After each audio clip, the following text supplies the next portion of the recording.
Howdy, y'all. This is Mark from Camping Forge. I'm based in Dallas, Texas, and I grew up in Texas. But one of my, or I should say, the act of rebellion I have growing up is I'm a Washington football team fan, going all the way back to the early 80s with Joe Theismann and John Riggins. Now, why is that important? Talking about that in a camping video. Well, it's because it helps demonstrate how tall I am. So one of the great joys of my life being a football fan is that my wife's sister's husband, because I have two brother-in-laws, so I have to be specific about which one I'm talking about. Anyway, my wife's sister's husband, he is a Dallas Cowboys fan, and for a long time he had Dallas Cowboys season tickets. And the tickets were on the end zone on the visitor side, and he became friends with one of the security guards who got promoted to be on the field.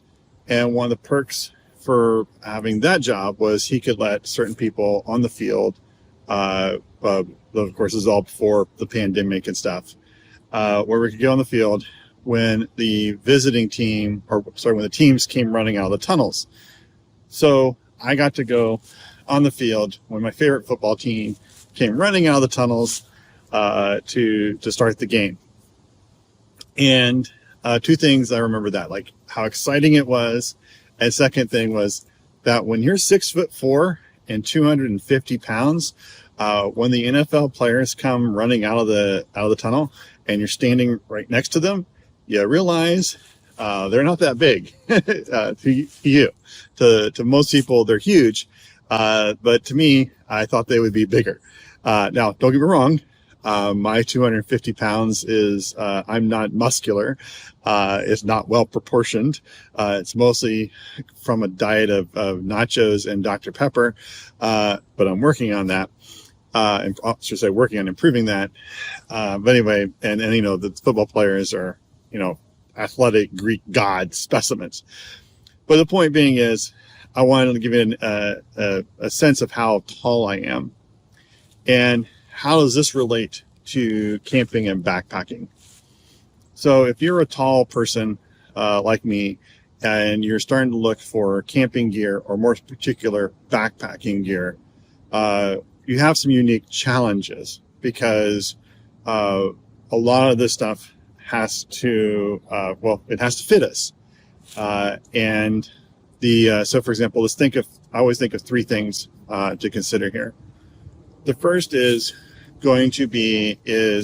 your sleeping bag. So I distinctly remember having a sleeping bag, and I was going to try it out on a camping trip, and it had been, the label had said extra large, and I thought for sure it would fit me. And it was, even though it was a rectangular bag, it was not a mummy bag. Anyway, so when I crawled into it and I kicked out my feet flew out the other side. The bag turned out was not actually large enough for me. I also think about this when I was looking at Coleman's new line of battery-powered, heated sleeping bags. I wanted to try them out just to see how well they worked.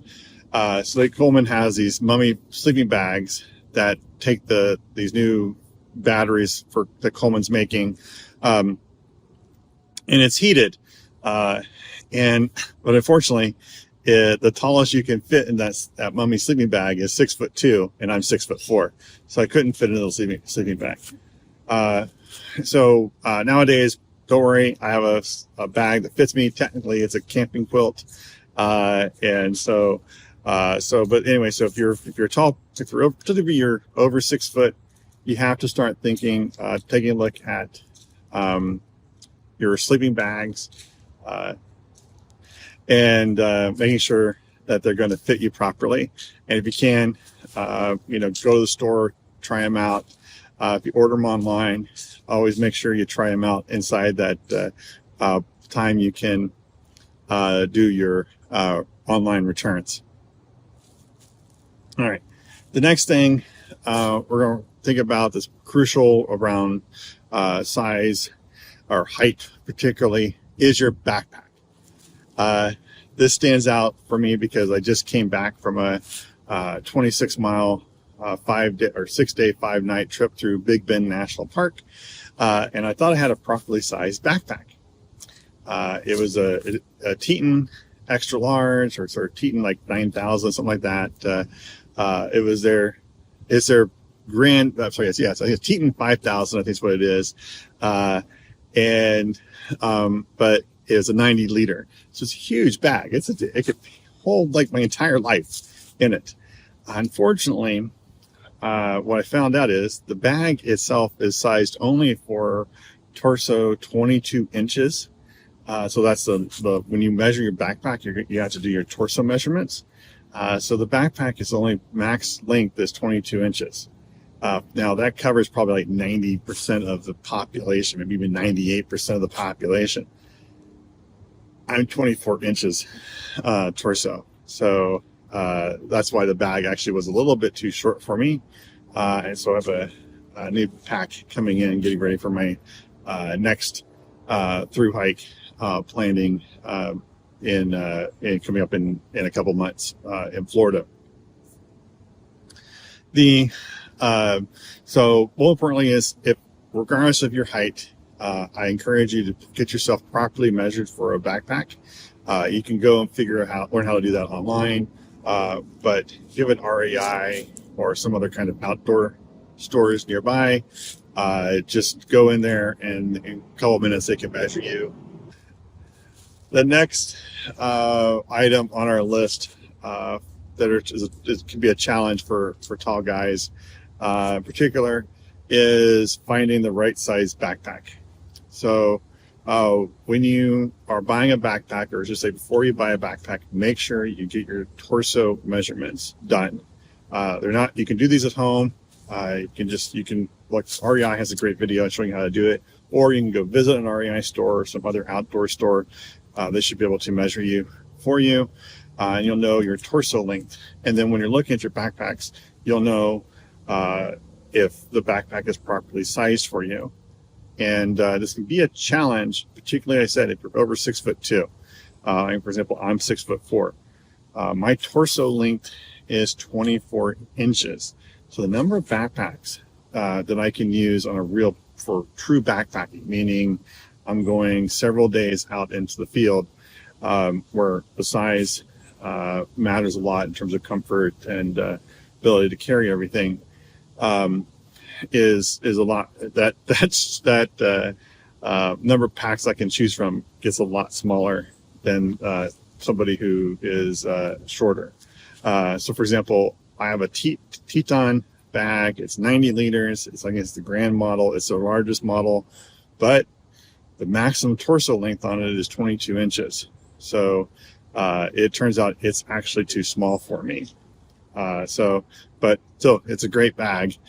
Just it's too short for me. The third thing what you guys also pay attention to is your sleeping pads. So sleeping pads are important for both keeping us warm as well as comfort when we're out sleeping on the ground. And so you have to pay attention to make sure the length and width of a sleeping pad, particularly if you're a taller person like me. Thankfully, I find it easier to find sleeping pads. I find it easier to find sleeping pads that can fit me than I can sleeping bags or packs. So I have a big Agnes sleeping pad, and I absolutely love it. It's both warm as well as quite comfortable. I like to tell people the first time I inflated it and crawled on top of it to try it out at home, I fell asleep. And I'm not normally a nap taker, so that's how comfortable that is. So a bonus thing to think about is, of course, our tents. So I think we all know that if you buy a 2-person tent, that doesn't really mean 2 people can sleep together in the tent, and at least not 2 people and still have room for your gear. That's because when they size tents, what they do is they're measuring an average height person, I think it's like 5'9", 5'10", something like that, sleeping in a mummy bag, stacked next to each other, and laid down next to each other. So if this is 2 people tent, that means 2 people, 5'10", 5'9", 5'10", in a mummy sleeping bag, laying next to each other. How, and two of those people could fit in that tent. But when we think about sizing our tents, we're thinking about, we want to keep our gear inside of our tent, just to keep it dry, and also just it's more convenient. So same thing when you're tall, when you're thinking about looking at your tents, you're probably just always going to go with a 2-person tent anyway. I think that's true for everybody, regardless of how tall or short you are. But most importantly, as a tall person, you want to look at the dimensions, because there's nothing worse than to get in a tent and realize you have to lay diagonally in the tent to actually fit into it. I prefer just to be like, lengthwise is how I sometimes trying to do some kind of Tetris, just to lie down and get some sleep for the night. In the comment below, I want to know, what is your greatest challenge when trying to find gear, whether you're going tent camping, car camping, or backpacking?